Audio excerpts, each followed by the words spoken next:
Hey, so tonight I am working on the 6.5 liter diesel hx35 swap. This is your stock GM10, GM8, GM6 for whatever GM turbo you have. They're Bergwainer Chargers. The fatal flaw with these on the 6.5 Detroit is the exhaust housings are too restrictive and they build up excess exhaust pressure and heat, and that's kind of why these motors blow head gaskets, other than the fact they're running 24 to 25 to 1 compression. Correct me in the comments. I don't really care. So what you're going to do is, for your HX swap, is I'm going to use the factory wastegate. So when it's in the down position, that is wastegate open, the whirly bird isn't spinning, up, in the up position, that is wastegate closed, that's full boost. And mine's a little sticky, but it works. There's down there is your oil drain, the 4 bolts that are going to be a complete bitch.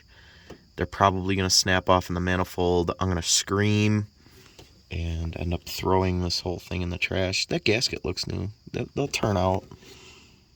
They don't look bad. I'll just spray them with some oil and start the truck and soak them. And then the only other thing is, I'd recommend doing an intercooler on these trucks. That would help greatly if you live in a hotter climate. I live in New York, -5 degrees in the winter, 100 degrees in the summer. These stock intakes are pretty restrictive too. What I'm going to do for now is, because I don't feel like buying the cool performance intake and the intercooler, I'm going to run no intercooler on this truck, but I am going to get the performance intake. Basically, you just got to cut a certain length off of your actual intake, and then you can squeeze this on there. And then I'm going to try and get up underneath. Maybe you can see the turbo manifold and the bolts underneath there. I don't really know what I'm pointing the camera at, but there you go. That's the best I can do. So that's your stock GM Charger. This is going to have to get thrown in the trash. This is going to get thrown in the trash.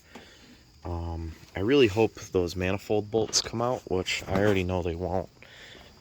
But yeah, the wastegate, the factory wastegate is set to 10 pounds, 12 pounds on these trucks. But I'm going to run about 14, 15.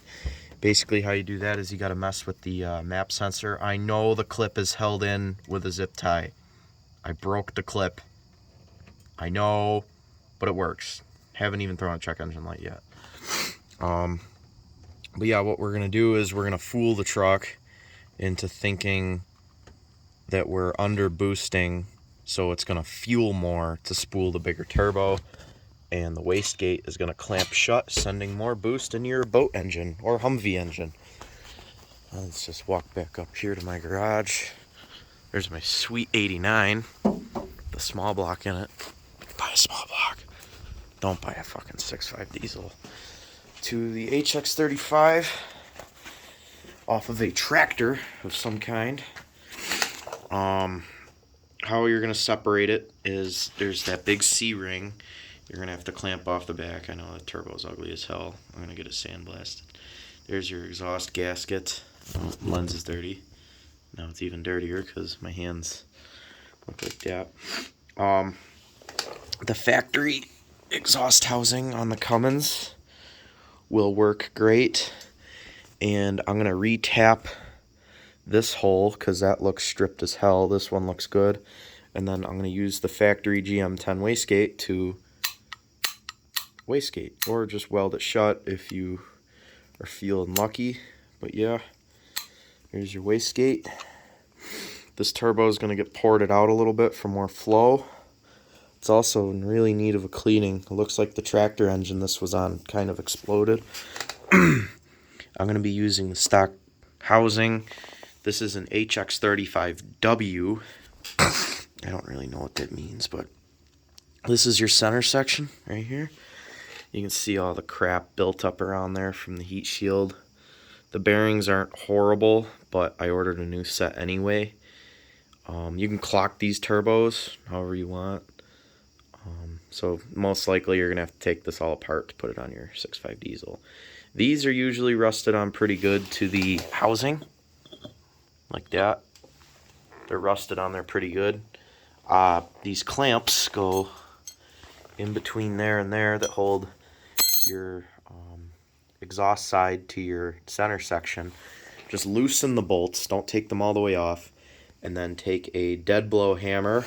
I'm going to set this down so I don't break it. Take a dead blow hammer and hit 180.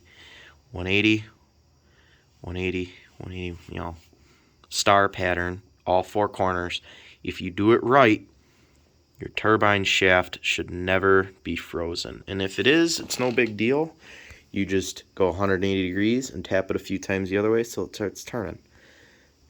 I don't want to drop this shaft. It's still good. This turbine, this compressor wheel has a slight bend in one of these fins. This one right here. It's slightly bent. Looks like someone might have dropped it or hit it with something. But I'm not going to reuse this one. I'm going to get a wicked wheel for it. This is what I'm going to reuse because that's going to flow really nice. And you can see all the discoloration on the shaft from where someone was tacking it up in their tractor and they got it too hot and it exploded because they bought a Cummins powered by Pride. Yeah, I didn't damage the exhaust turbine or the shaft, so I'm going to reuse the shaft, the exhaust turbine, wicked wheel. That's your heat shield. That goes over top of that mess, which looks horrible. I just kind of got it set in there. But yeah, new bearings. I'm going to take the whole center section apart, replace all the bearings, new wicked wheel, gaskets, and then you can't use the stock Cummins V-band. You have to buy a special adapter if you want to. If you really feel like making a custom downpipe because you're a cheap bastard like I am, do it. If you're not, go right ahead. And then we're also going to be using the factory hx35W to do that. And then we're going to trick the computer into throwing a little bit more fuel at the truck. And it should go like hell. All right.